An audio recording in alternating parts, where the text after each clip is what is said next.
Okay, everybody, I'm happy to see you all here on a Saturday morning. This is the first panel of the day, and it's on questions of measurement, rule of law, and informal law. I don't know what technically it's on, but that's what these two papers are on. The first paper will be by Sven Erik Scanning, who is at Aarhus, and it is on de facto rule of law based on a new data set that he is part of that has been going back, and he's trying to introduce for us a new measure of rule of law. Yeah, so again, like everyone else, thank you so much for inviting me again to this Scholars Conference on the rule of law. I think this is not so very different from the paper I presented at the last Scholars Conference, but it has progressed somewhat, and at least the data collection that this paper is based on has progressed quite a bit and is now available to all of you, and I'll get back to that in just a second. So what I'm going to present to you now is a kind of a new suggestion for a rule of law measure. Why should we have another measure of the rule of law? There are already plenty out there on the shelf to choose from. So I would argue that we see a gap among these measures. So a general de facto rule of law measure with a high coverage in terms of countries and years is really needed.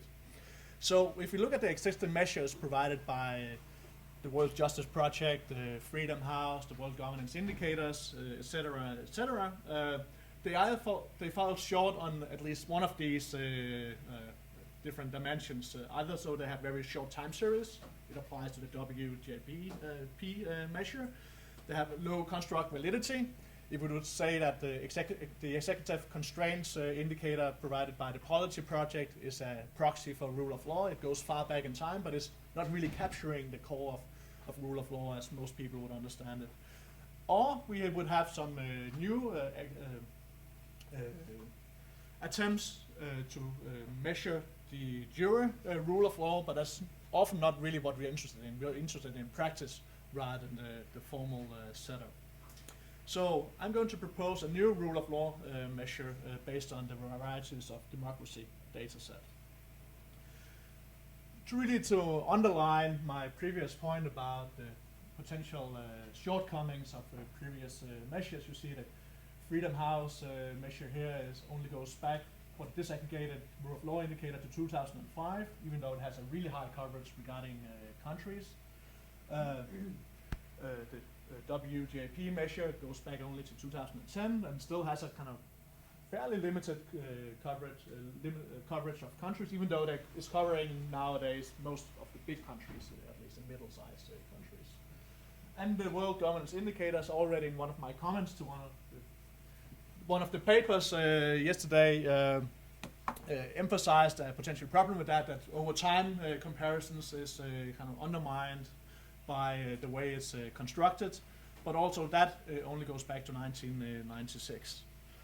We have other alternatives. We have the Law and Order Index by the Political Risk Services going back to 1984, but again here we have a lot of shortcomings regard to construct validity and other things.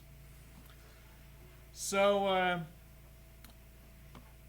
invoking Sartori, we have to define what we want to measure before really going into the measurement exercise. And already yesterday we had a few discussions, at least with regard to the last paper. So what do we really mean with the rule of law? Do we have this rule by law understanding? Do we have some intermediate, fuller RAS understanding of the rule of law? Or do we have a more comprehensive understanding of the rule of law, also including culture or different types of substantive rights? My point of departure is to have this intermediate perspective, which I think is really dominant in the literature and is something that most people agree that, well, this certainly belongs to the concept of the rule of law, where there'll be more and more disagreement the more things we add to the concept. So this basic understanding, as emphasized by RAS, the government shall be ruled by law and subject to it. And we have this a little more elaborate version by O'Donnell that I have no need to do further quote than you see on the slide here. But that's my basic understanding, and what is really important to know is that the rule of law is not something self-evident or something natural to most societies. This is something that continuously has to be nursed in order to be upheld. So the indicators I rely on to construct a new rule of law measures are taken from the Varieties of Democracy dataset. And it has a number of features. We offer no less than 350 different kinds of indicators that are tapping into various aspects of democracy. And since rule of law is part of some conceptions of democracy, we also include a number of rule of law indicators. So certainly not all of these 350 indicators that are relevant to measure the rule of law, but certainly some of them are. Half of these indicators are based on expert surveys, and the other half is based on in-house coding by research assistants and others, which have a more factual nature, whereas the expert survey questions have a more judgmental nature. So in our measurement setup, we have around 5 experts per country year per indicator, and it's normally a mix of nationals and internationals. So the normal kind of modal mix would be 3 locals or people living in the country and 2 international experts. The scope of this data set, and this is where we really have a competitive edge to existing measures, is that we cover 173 countries from 1900 and onwards. And some of these entities we even code back in colonial times for some of the former colonies. Another advantage we would argue with this data set is that we really take the certainty or uncertainty of our estimates very serious. So based on the scores provided by the experts, we throw that information into a Bayesian IRT model in order to get some reliable estimates. But that's not the only type of information that goes into our measurement model. So the raw scores from the coders is one thing. The coders also ask for every score they provide to give a self-assigned certainty level between 0 and 100. So how certain are you that your estimate is correct or not? That also goes into the model. On top of that, we also have a post-questionnaire survey linked to the expert surveys, where people are asked about their understanding of democracy, their educational background, in what country they are living, what occupation they have for current days, and all of this additional information also goes into to the measurement model, because these different aspects could provide for some kinds of biases to their scores. And in addition, we also ask coders to the extent possible if they should code more than one country. So it's really good for us for the measurement model if you can do as many links as possible between different coders and coders coding different countries. So we have something called bridge coding, where one coder is coding different countries for all the years. And we have something called lateral coding, where we have some coders coding a lot of countries, like 5 to 10 countries, but only for 1 year. So it's for the sake of coming up with a very reliable estimates, you need to have a lot of connections across countries, both in order to ensure reliability, but also to ensure cross-country equivalence in the standards that coders are applying. And all of this information is available on our website these days, except the exact identity of our coders, or information that could be used to track the identity of our coders. That's on the one hand due to kind of a secret Swedish public law that we are not allowed to make this open, and on the other hand, of course, many of these coders are from countries where it could be kind of a risk to them if it was exposed that they had some particular opinions about the government. So these are among the 350 indicators, the indicators from REDEM that I think really capture this core understanding of rule of law in the fuller RAS way of seeing things. So going from does the executive respect the constitution and practice, a number of corruption related indicators, indicators related to the judiciary, whether the judiciary is independent and whether the government tends to comply with the high court decision and lower court decision. In the paper, I, in a footnote, emphasize potentially relevant indicators that we do not include that I do not include in the construction of a rule of law measure. I would like to have some input on that. whether these seem to be relevant and kind of theoretically coherent, and whether something should be added to this. So indicators that are left out are, for example, indicators on property rights, because I see them as tapping into substantive rights, and other indicators tapping into substantive rights. Yeah, so that would be one notion. So the basic understanding I have is that all of these indicators should tap into the common latent dimension. And one way to really assess whether this is also empirically the case is to do some dimensionality analysis. So I do some bivariate correlations of all of these indicators. They correlate between 0.53 and 0.9 as far as I remember. Most of them are above 0.7 in the bivariate correlation. If I run a factor analysis, the first factor accounts for no less than 86% of the variation across all the indicators. So it's really kind of strong evidence in favor of them tapping into a common latent trait. And the factor loadings are really high, with one exception that is only 0.72. All of the factor loadings are between 0.79 and 0.89.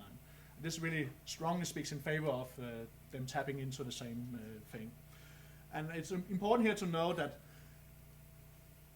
these indicators are related to 3 different surveys in the WEDM expert survey. And this means it's not necessarily the same people coding the same country, because the way that WEDM is set up, that the experts are assigned different surveys. Some of them are assigned the judiciary and executive, and others are assigned the legislature and civil liberties, for example. So it's not necessarily the same people enlisted here. So when I said 5 expert coders per indicator, it's per indicator. So the average would be 20 experts per country covering this. Then, in order also to probe the scalability of these indicators, I do run some Kmo statistics, and the rule of thumb says that if this statistics is above 0.8, then it's a very strong scale, and here it's a 0.91, so it seems to be a really strong scale. 0.94 for the overall scalability.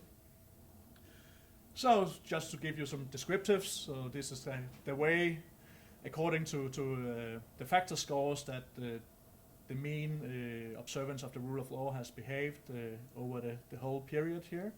So you can basically, it's very similar to what you would see for some democracy measures. You see the kind of 3 waves of democratization reflected here. Also speaks to the fact that we are not really only capturing the property rights aspects of the rule of law, but also kind of more politically relevant aspects of the rule of law. So the top 10, or rather it's the top 11, because I thought you might wonder what happened to the United States if I would only have a top 10. So United States is top, it's number 11 in this. I haven't run Bayesian factor analysis yet, and this would provide some confidence intervals, and between many of these scores would be overlapping, have overlapping confidence intervals. So we cannot really say, just with this overview, how many of the differences are significant or not. But I would certainly say that Denmark and the United States, there would be a significant difference going on here.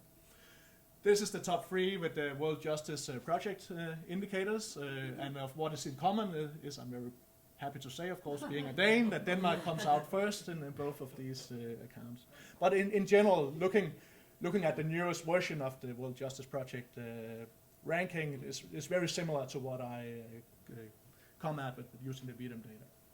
The bottom 10 in 2012, very much also in agreement with existing indicators that North Korea is really bad off regarding the rule of law, no big surprise. And actually that kind of no big surprises on the bottom 10 list either. If you correlate the WEDM rule of law index, it's not, well, I have to emphasize this is not the official WEDM rule of law index yet, but it's under construction. We see very high correlations with the measures out there. I haven't gotten to correlate it yet or integrate the WJP measures yet, but it will be around the same thing. That's my best impression. So, And this is what actually the paper I proposed to present here at the conference, the relationship between de jure and de facto rule of law measures. In order to make a comparison, I utilized the two indicators from the comparative constitutions project, where Tom has been involved in collecting all of this, the rule of law indicator and the equality before the law indicator. I include a number of controls, a binary democracy measure, population size, GDP per capita, oil and gas production, and what region a country belongs to, just running some random effects model. And I tend to find very insignificant results. So in none of these analyses I see a significant relationship between de jure and de facto rule of law when measuring de facto using this Readem indicator. And I suppose I would find the same thing using some of these other measures. But of course, now here we can really have the advantage that we have long time series on both of these, both on the de jure and de facto side. So ways ahead. So of course I need to do consolidation of the selection of indicators that goes into the rule of law, Readem rule of law index. I have to combine the different indicators using the Bayesian factor analysis, so you can really utilize that you can have both point estimates and confidence intervals linked to them. And there's a lot more work to be done. I'm sure that Brad will emphasize that later, that can do a much better work validating the data set. But at the end, of course, I hope this will be of use to many scholars, including myself, to use the rule of law measure provided here, both to look deeper into some descriptive patterns, but also to use it as an independent and dependent variable in the empirical analysis. Thank you.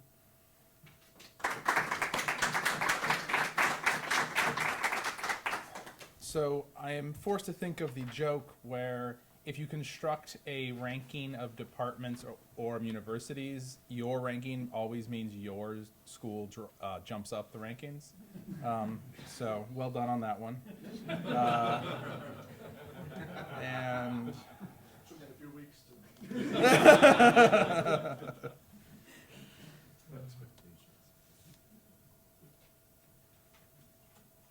there we go. Oh, I should probably introduce our next speaker, who is from Hamburg, and it is the economist Stefan Voigt. Thanks, Brad. Good morning.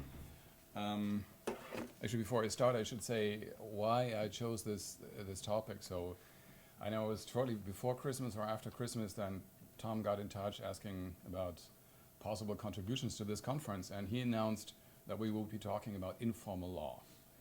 So I figured that's really interesting, and I don't know anything about it, so that's a good reason to look into this. Unfortunately, I found that there really is not so much work on informal law that's been done and that could be presented. So basically what I will be presenting is more or less sort of our state of ignorance rather than our state of knowledge. In other words, it could also be interpreted as some kind of research program, things that we do not know about the use of informal law, about its effects and so on. So let me try to sort of motivate this a little bit. Why could this be an important question? So I looked at the Jury Globe Research Group website, which is run at the University of Ottawa, and according to this group, 68 out of 247 countries and territories rely on some sort of informal law as one component of their legal system. So that's very many countries already.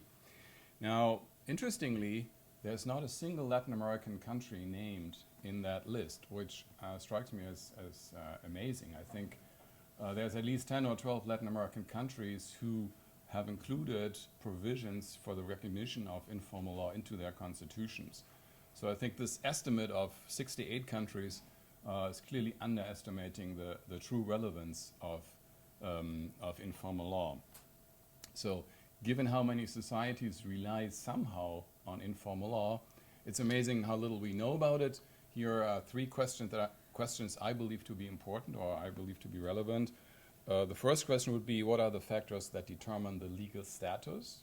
Why is it that some countries recognize informal law and others do not? What are the factors determining the use of informal law? And what are the factors determining the quality of informal law? And since this is a conference on the rule of law, in particular, its compatibility with the rule of law. So those are the three questions that we started out with. Unfortunately, there are not so many answers. So the first thing is how to define informal law, what to take into account and what not to take into account. Now, I have a background sort of as a new institutional economist, so I tend to think of everything as institutions. So one way to think of informal law is as institutions. So it will be something like a rule plus the threat of a sanction in case the rule is not being complied with. There is this distinction by Doug North going, distinguishing between informal and formal institutions. That basically, I assume at least, refers to the rule component, but you could also make a distinction referring the sanctioning, the enforcement component. Is the sanctioning done sort of formally by the state, or is it done informally by other agencies? Now, if we include sort of the rule component as informally produced law, as well as the enforcement component informally enforced law, then we get sort of a fairly encompassing view of what informal law could be. So it would be including customary law, traditional law, personal law, indigenous law, religious law, and so on. So this is just sort of to be clear about what I'm talking about. Now to some conjectures regarding where we will find informal law being used and regarding the quality of informal law. So in the paper, I try to develop sort of a political economy story. What are the relevant actors? What are their interests, their incentives, and so on? And it basically boils down to power relationships. And obviously, these are very difficult to measure. But fortunately, there has been a development in the literature over the last 15 or so years where there are a couple of conjectures that have been developed that could be made applicable to this question. So first of all, there's the hypothesis that early state development, the early existence of a state, could make it more likely that there will be only centralized law, that informal law will be playing less of a role. And there is a paper by Gianaioli and Reiner some 10 years ago who show that sort of the political levels that states had achieved before they were colonized are a fairly good predictor for the level of development today. So this is looking at sort of early state development. And then there's, of course, Gemolo and his various co-authors who look at settler mortality, disease environment, and so on. So the argument would be if there's a bad disease environment for a settler mortality is high, then potential colonizers have less incentives to sort of come in large numbers and try to centralize the law, but rather do some sort of what's then later been called indirect rule and basically keep the chiefs on having important functions, including deciding on cases, running informal law. Then the treatment by the colonial power, its identity, but also the length of the treatment, the time that has passed since the end of the treatment, and so on, could be important to take into account. This goes back to a paper by Olson a number of years back. And then, of course, the kind of treatment by the colonial power. So this is sort of the direct, indirect rule issue. There was a paper by Lange that was later turned into an entire book in 2009. So those are basically the components that I would like to look at to answer the questions that I flagged at the beginning. So now to the more difficult part, namely to the empirics. The data availability is problematic, to say the least. I rely on three data sources here.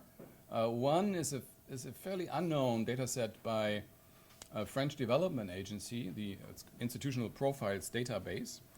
The second one is, of course, the informal justice categories from the World Justice Project, and then there is a third one by the World Bank, which is called Women, Business, and the Law. So let me go through these in one by one.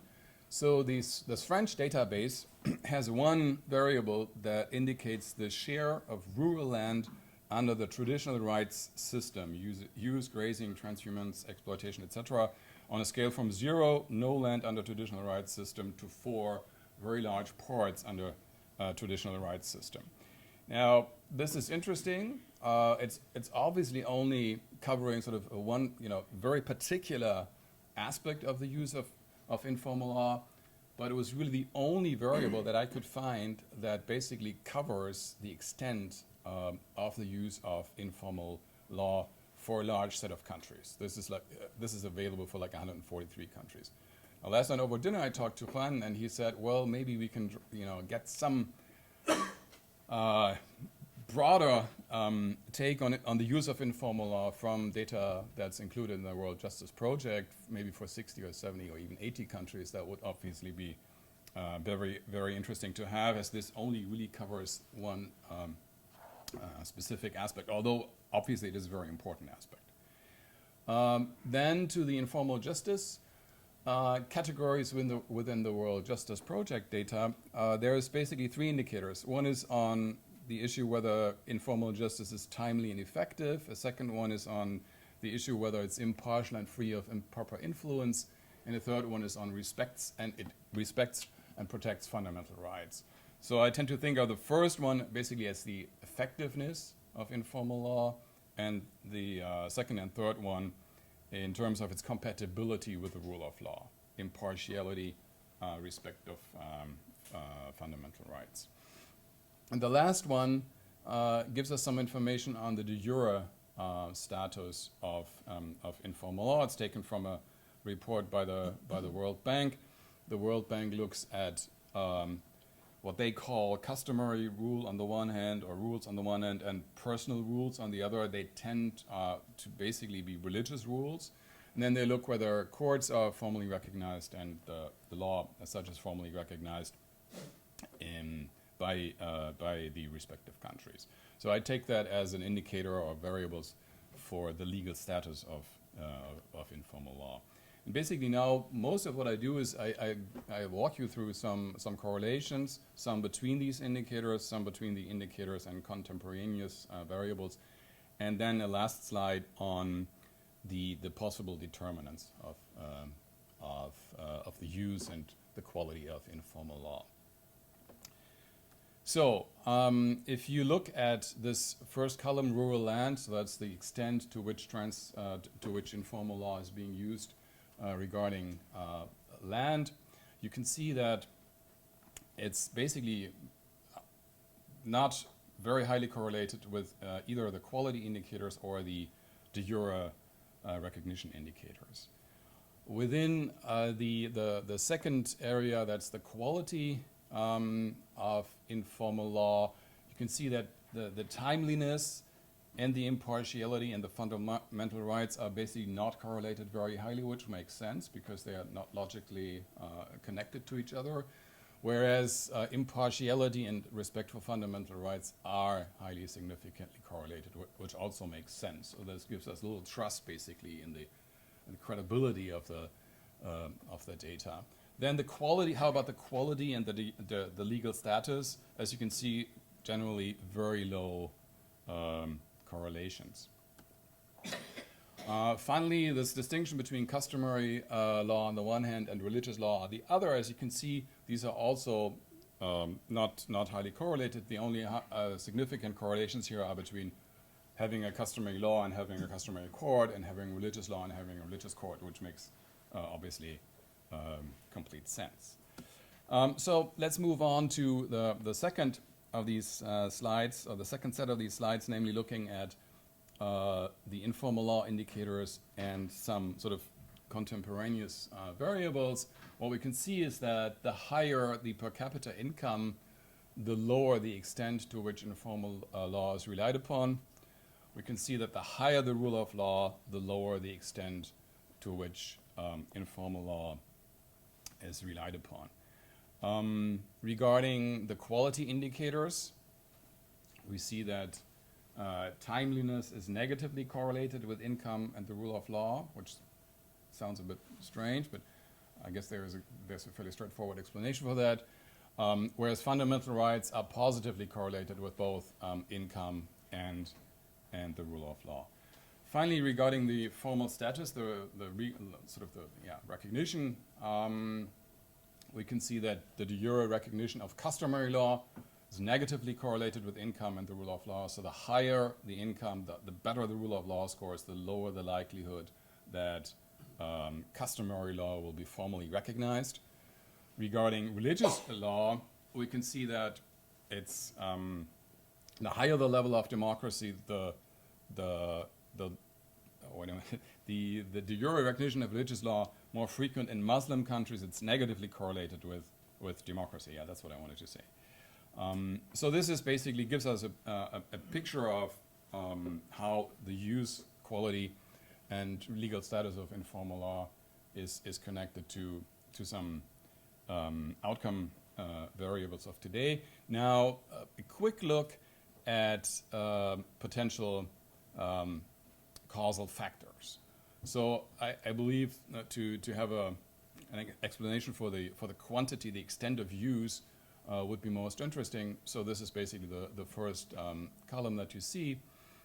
What we see is that the higher the degree of settler mortality was, the higher the extent to which informal law is being relied upon. So the idea, or the story could be that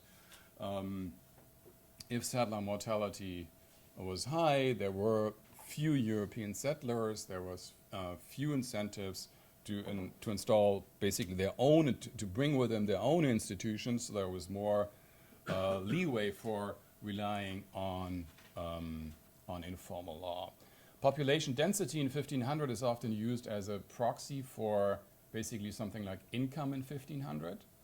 The more people were fed by the area in which they were living, the more wealthy they were supposed to be. So early wealth basically is also correlated negatively with the quantity of use.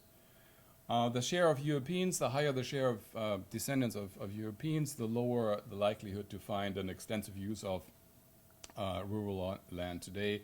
And also the state history has basically the expected correlation. The older, the more established the state has been over time, the lower the quantity of use.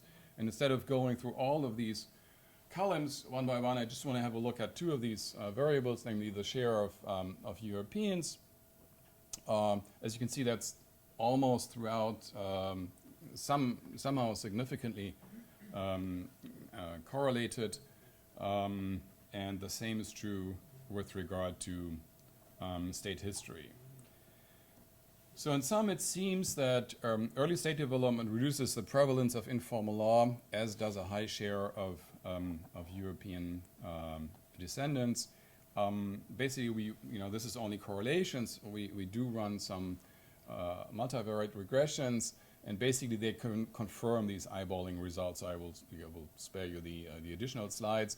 We also control for the identity of the colonizer, which doesn't seem to play an important role. So it's interesting, the number of Europeans does play a role, whereas the identity of the colonizer, whether they were French or British or else, does not seem to be playing an important role.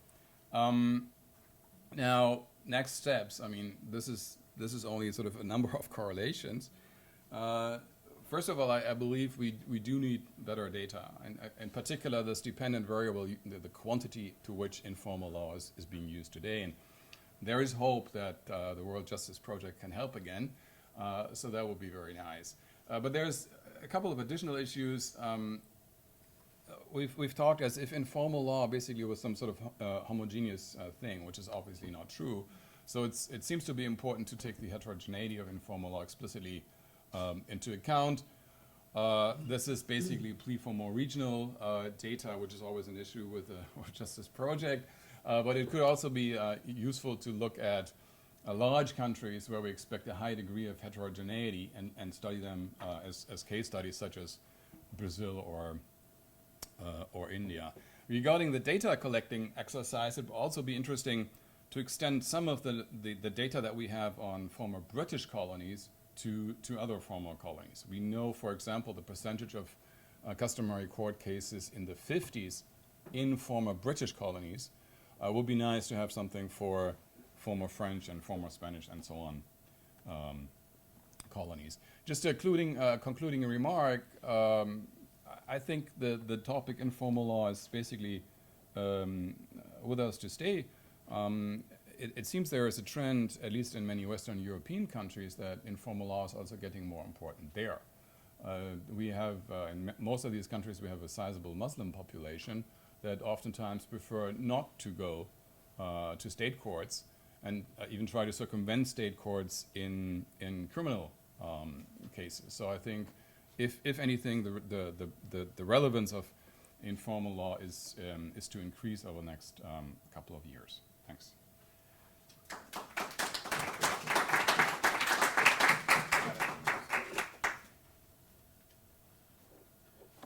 Okay, so one sec here while I get that up. They're gonna have to look at my slides probably, Yeah. so we're the one problem there. Okay, so I wanted to start with a couple general comments, although a pre-general comment is talking about colonizers, and the colonizer is probably important because I'm sure there are lots of people in the room who kind of view this talk about informal law as the colonizers coming in, knowing very little about local practices, which is not a slight on Stefan. I myself, this is something that I also don't know a lot about, but these are important questions. So first of all, I wanted to say that this is a great place for these two papers. There's nothing up there. I know. Yeah, it's fine. Thanks, Margaret. Just make sure you know. Oh, I know. Yeah. It's it's a great place for this because I think the WJP, one of the great contributions they've made is they've really brought to our attention, and not only brought to our attention, but done work in helping us look at and highlight the importance of conceptually driven and well-measured rule of law data. I said yesterday that if someone's going to do something, if they're going to do anything on the rule of law, they should just not use the World Bank measure, which I see lots of nodding heads and laughter from Michael, so this is great. Which is, a very, very difficult and problematic measure, and it's not really conceptually driven. It's a hodgepodge, and so these two pieces are both conceptually driven to varying degrees and with varying success, and I think that this is a great place to do it. Secondly, they're both really important papers and are doing important work on things that we need to do. We don't have a good measure of the rule of law. We have good measures of components of the rule of law that might be very important, but we don't have a good measure that's temporal. Sorry, Juan. That can go back a very, very long time. And although I am quite hesitant about the VDEM project as I talked to Eric about 2 years ago now almost, it's important that we do this. So that being said, I'm going to talk about some various ideas that I had while reading these papers and engage with these papers a little bit. First off, I don't know what informal law is after reading this paper, and didn't know what informal law really was in a clear conceptual sense before I came in. I had some ideas. It included religious law, it included customary law, it included indigenous law. But I wasn't exactly sure what those things were as a category that held together as an alternative to formal law. So there's a Native American Law Center at UW that focuses on the fact that there's Native American law, and until 2 years ago, that was part of the Washington State Bar, and you had to know something about this sort of alternative legal system. Although I'm not sure how much of an informal legal system that is. And this is something from on the Independent. There are now arbitration panels in the UK that the British are, having a fit about this in many papers. I tried to find the least inflammatory headline I could, but that was the least inflammatory headline I could find, about the fact that there are these alternative arbitration panels that are not necessarily binding except when they maybe are. And so that seems to be more informal, but to the degree that it's recognized by the British government as an alternative to the use of law, I'm unclear as to how informal that is. So you propose to think about informal law as informal institutions and also say that rich rule of law countries do not rely upon informal law. But given that we're not too far from it, I couldn't help to think about the actual informal legal practices that people use to settle disputes and to settle lots of problems. That this, to me, might be a better conception of what we mean by informal law.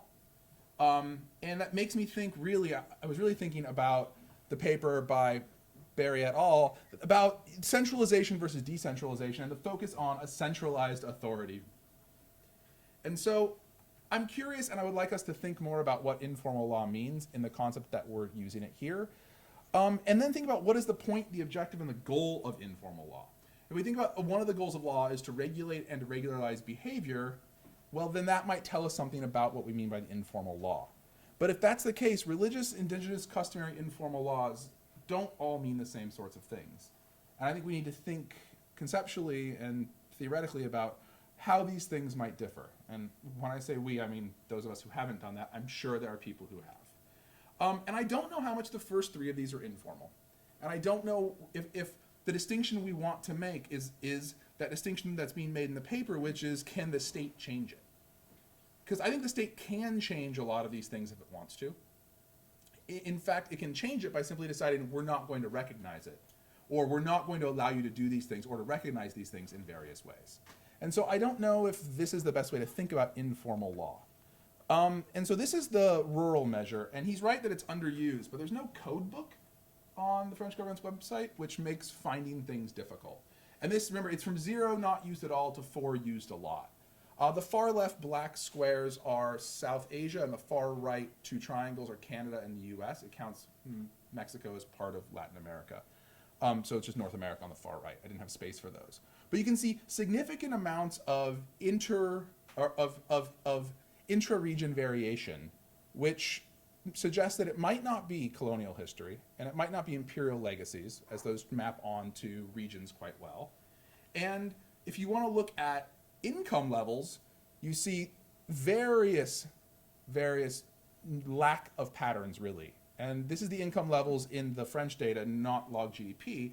But what we see is we see a wide variety of uses of non-formal, non-state legal rules regarding rural land.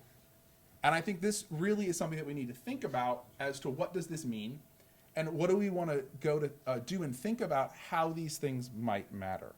In part because what is the relationship between these different legal orders is something that was raised in the paper, but I think really needs to be thought about in a more conceptual and explicit way, which is, are they overlapping? Under what conditions are they overlapping?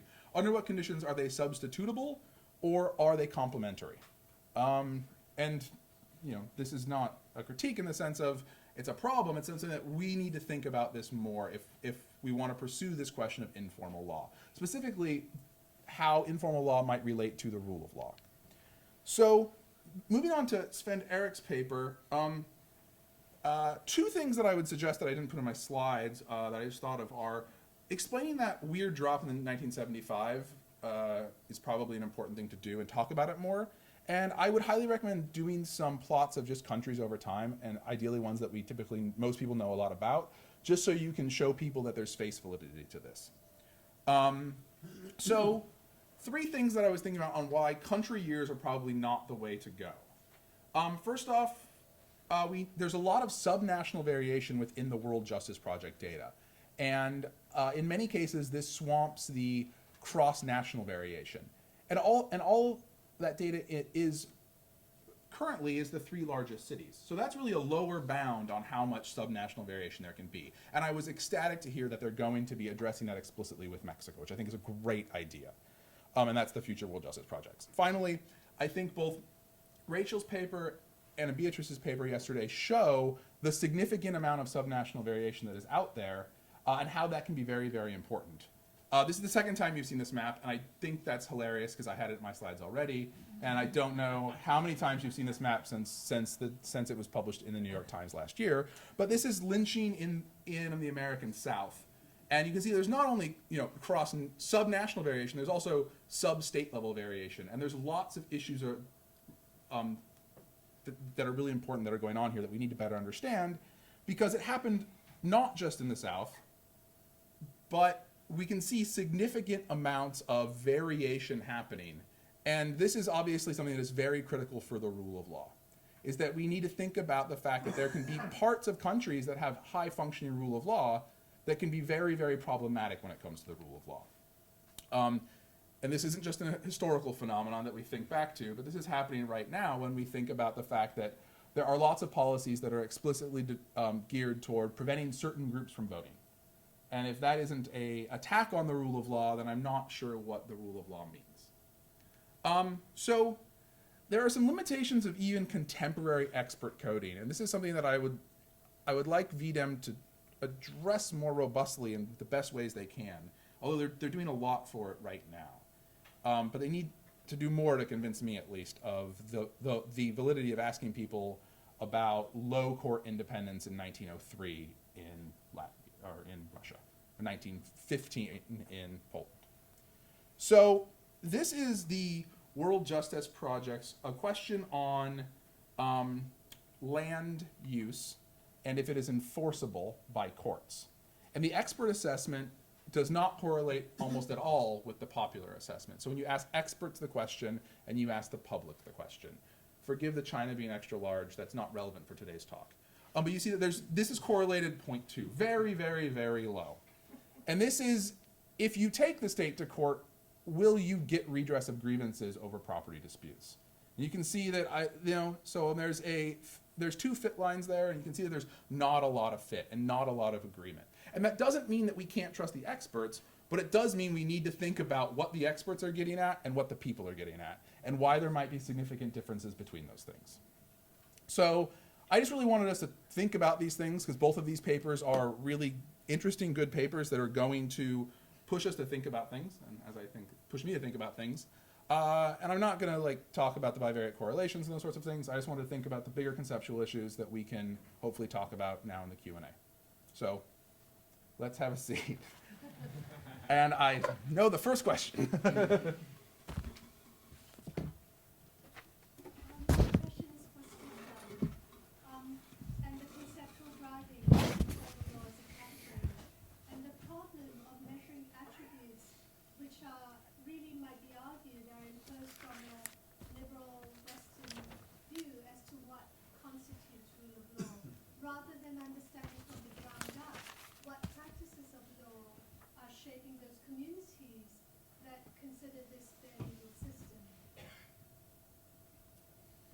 But Barry had his hand up.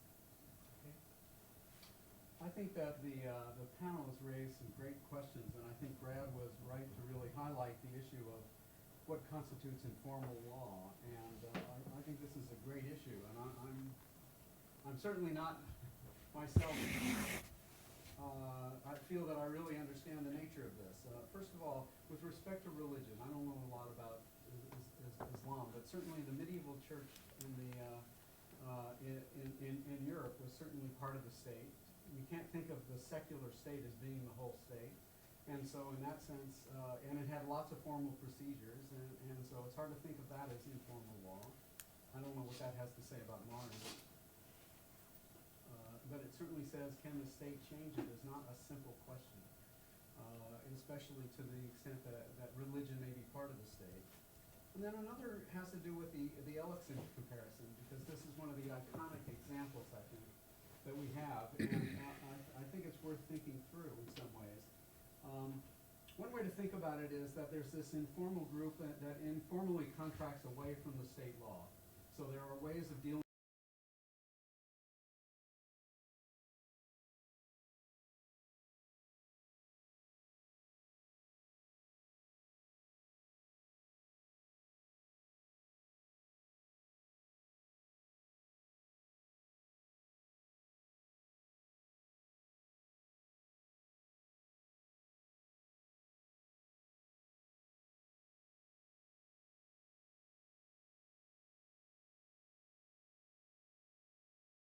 and what is that?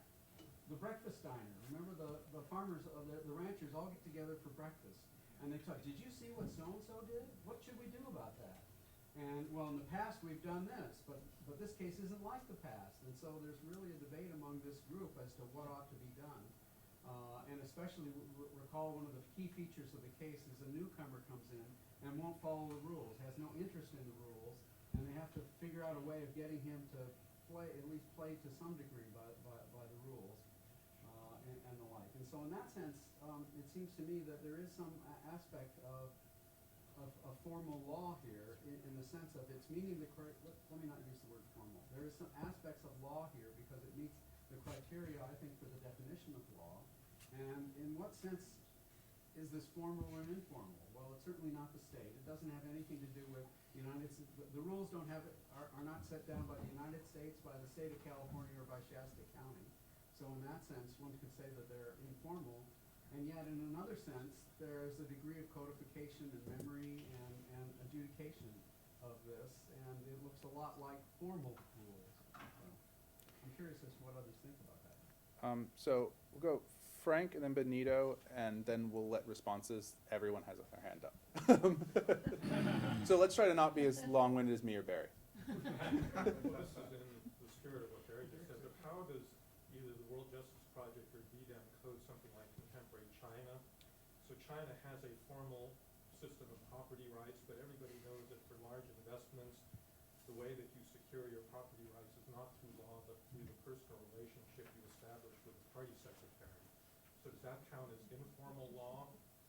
And then do you give your coders explicit instructions on, exactly what level you code, the rule of law in China? I mean, do you have a conceptual basis for, making that kind of a distinction?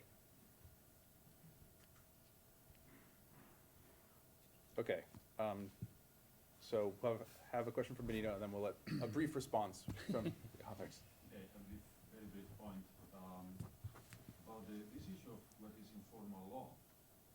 I suspect that we tend to look too much into the past and get closer to indigenous law, customary law, and so on.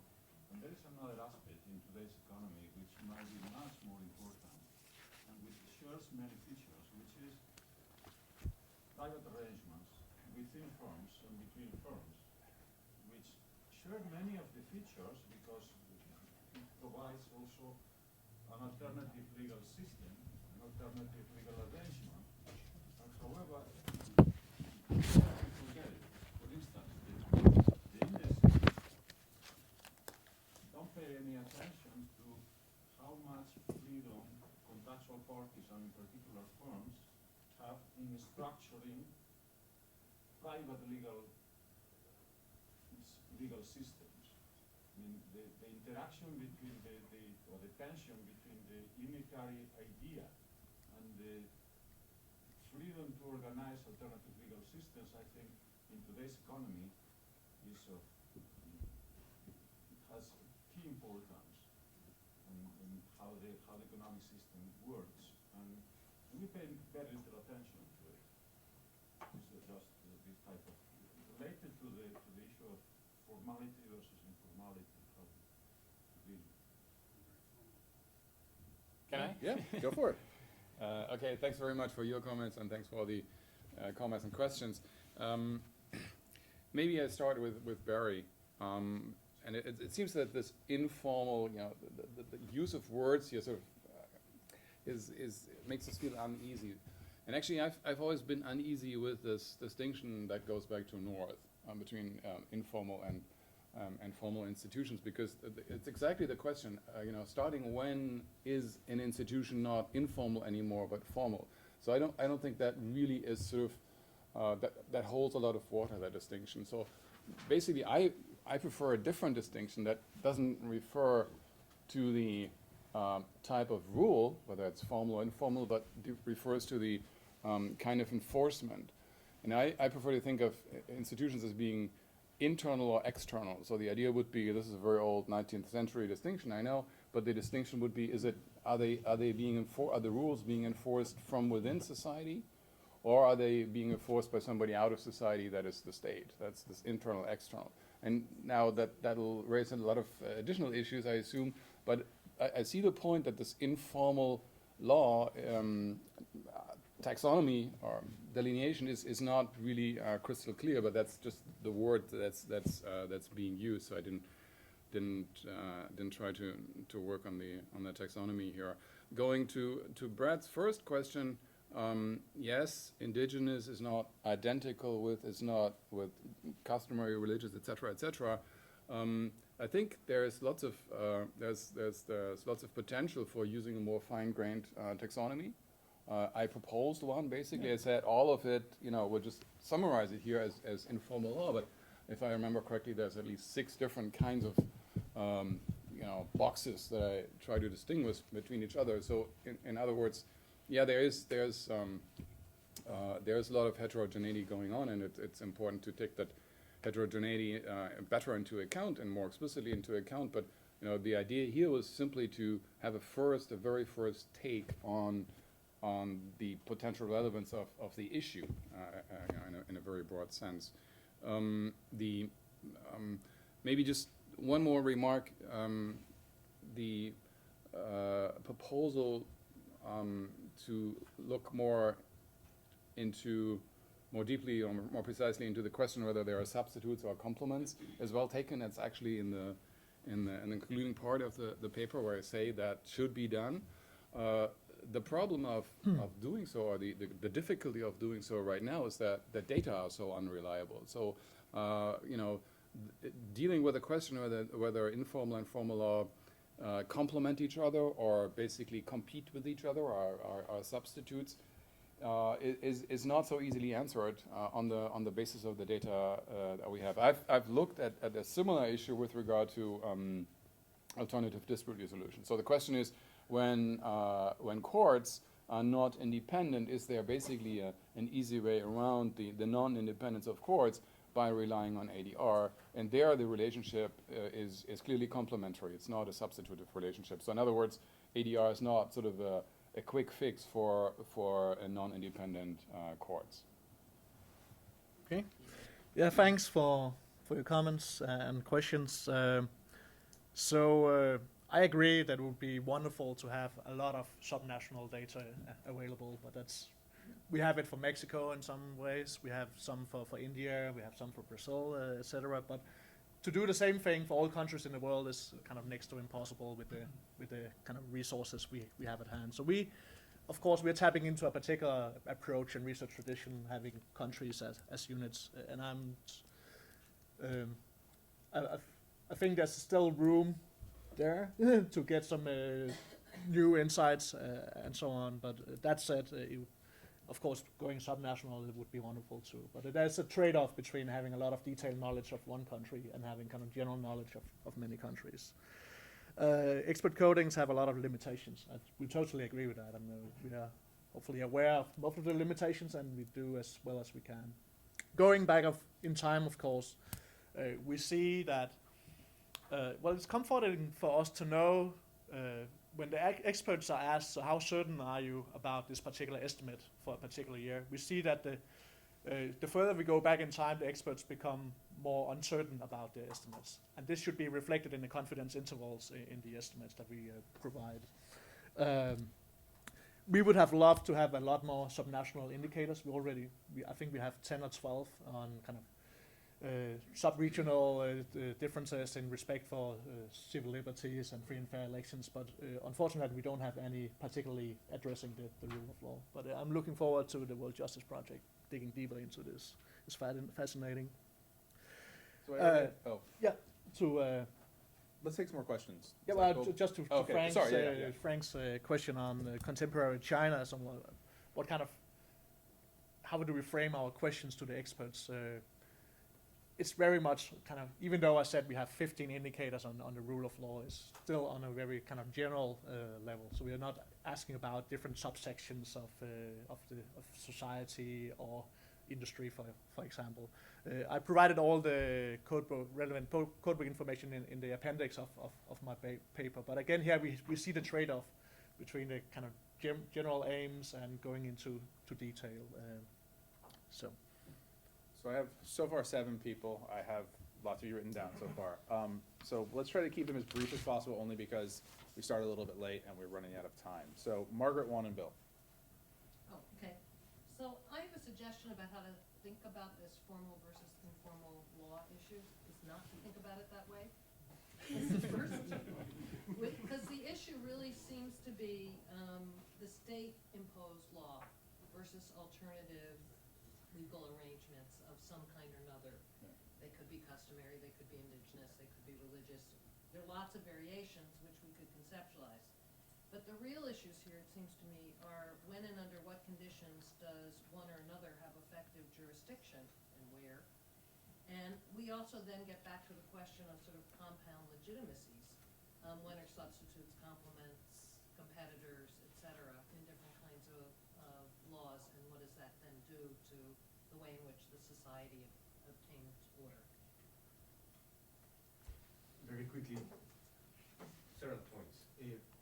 First, I think it is absolutely essential that we try to understand the law that is not in the state. Just two quick examples.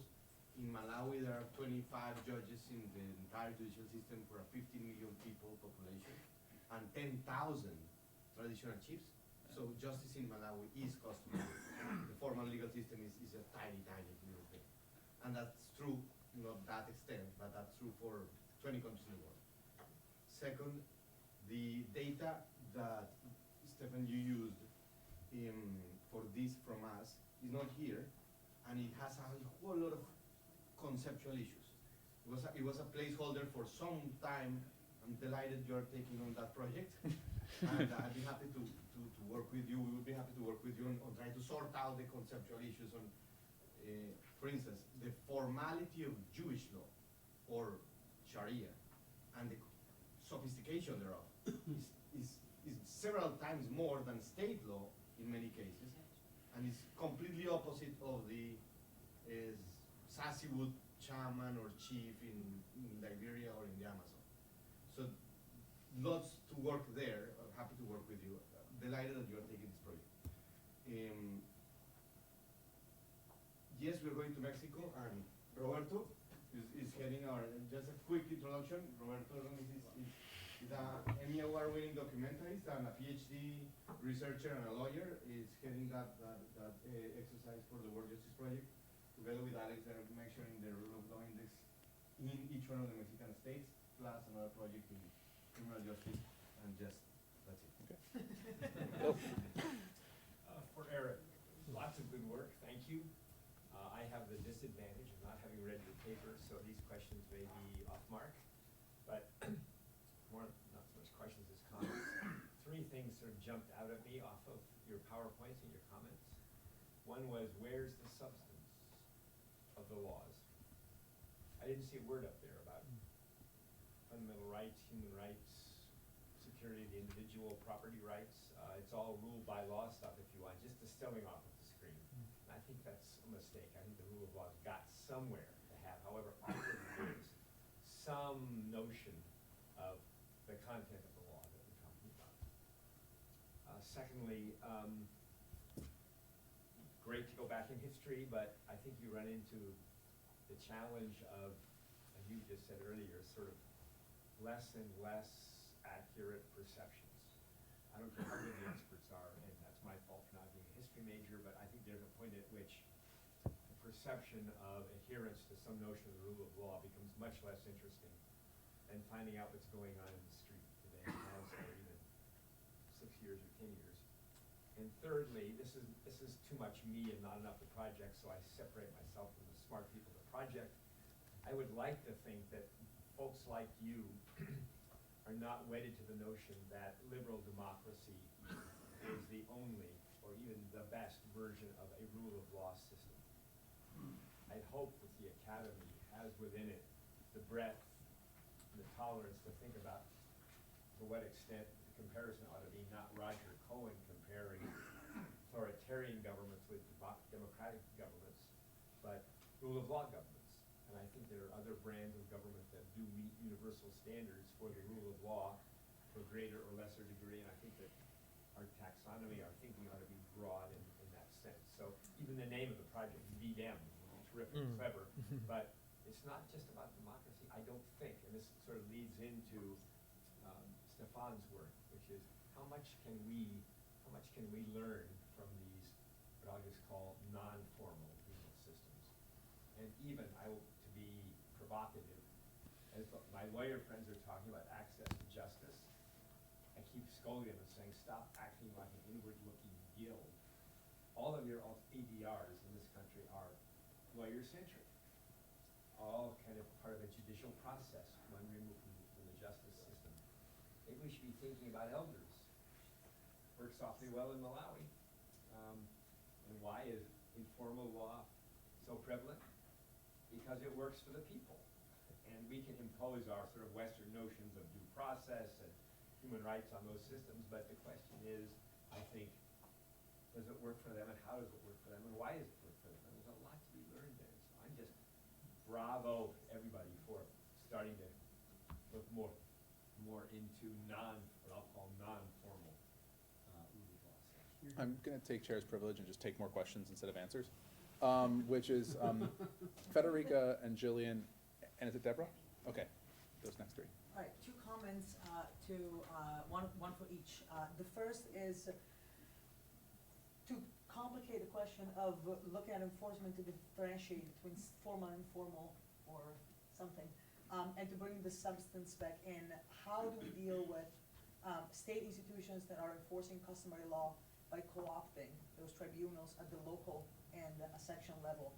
Sierra Leone is an example of that. It is a form of control, and it has an impact on the way that customary law develops over time. The second question, Brad commented on Eric's long-term data set, and I wonder to what extent are we imposing, again, modern, contemporary, Western, liberal ideas of what the rule of law ought to look like upon the world in the 19th century, in 1900, that did not have those standards. Can we introduce some variance in how rule of law measures have developed over time, such that we're not ahistorically imposing our view of modern standards onto a world that was not there yet? Spoiler, apparently they're working to go back to 1800. So I think it's really important that, so I think this is terrific, both these projects, and I think it's very important that as we're thinking about how do we think about informal law or our rule of law measures, to say, well, at the end of the day, we have to decide which questions are we trying to answer. Why do we care about whether we're calling it formal or informal? Why do we care about it? And one version of that, I think, is one that Bill is articulating. We can care about from a normative perspective, about the quality of government. And I think a lot of the rule of law elements that you're talking about is about the quality of government. And we have some substantive, you're bringing to the table substantive ideas about what counts as government that's controlled. So the definitions that you had there, I mean, the RAS one is the control of government operated by law and so on, and you can add more and more normative content. But there's also the question, which from the point of view of thinking about what's the role of law in promoting economic growth and the capacity to change on the ground the experience of what people are living with, both economically and in terms of rights. And that's actually where I think the notion that Barry and I have been developing, and then with Federica with the Athens work, is to say, look, disconnect this from the idea of government and focus on centralized classification, because the key thing about that is the capacity to say, yesterday we did it this way, and tomorrow we do it that way, because we've come to a policy determination, we've reached a political determination that says, yesterday you could treat women like this, tomorrow you can't. And that's the big difference to me between cultural norms and informal norms, and those that have the capacity for formal change. Doesn't mean they are changing. Hammurabi's code sits there for 1,000 years, but it's something that has the capacity for it. And so I'd want to be looking for, in this exercise, I'd want to be looking for which of these institutions have the capacity, whether it's liberal, illiberal, whatever, to say, no longer are we going to do it that way today, because that's the important move organizationally from evolutionary terms. That's the important move from our prior systems of informal cultural norms to legal institutions that can say, for a variety of reasons, we're changing the way we do it, and that's effective. The population responds. That's the key for me. Deborah. Yeah, I'll be brief because I think I'll raise some of these in my presentation later. So I think there's a methodological limitation to the way we're discussing this. And I work at the World Bank, so I know very well the power of data and economic ways of looking at it. But what strikes me is, I think, Brad, you mentioned Ellickson. And Ellickson has this lovely discussion at the beginning of his book where he talks about the fact that there's a whole school of socio-legal studies that has been looking at law from a particular perspective for the past 15 years. And then there are economists on the other side. And he talks about, they have lots to offer to each other, and yet these disciplines don't speak to each other. And what I fear is we're still in that space. So there, you say there isn't much on informal law. There is lots on informal law. It's a different kind of scholarship. It's maybe, but even some economists often write that have done more, cross-country basis. Right, yeah. more I know, work on this kind of stuff. So, I mean, just a plea for let's not keep these silos, but how do we draw in and make connections between this literature that is, granted, it isn't, it's harder to be quantitative, it's much more qualitative. Ellison's book is all based on research. But I think there's an awful lot we can learn from that and bringing these things together. Just a very quick response. I'm aware that there's lots and lots and lots of stuff. What I meant to say was there's very little sort of on a cross-country basis. There's close to nothing on a cross-country. I mean, I know there's disciplines that basically do nothing else, and I'm aware of that. So we're already into the coffee break, and I'm gonna take one more question. And everyone wants to ask questions, but I had Julio down and crossed him off on accident, so I really have to let him ask because that's my bad. My question has been asked. Oh, okay. There's lots more questions, but I don't think we can probably have them over the break, so that we can have the break and we can not be off schedule. So thank you all so much. These papers were really stimulating, clearly, to not just me, but also to all of you. And yeah, it's great. Thank you.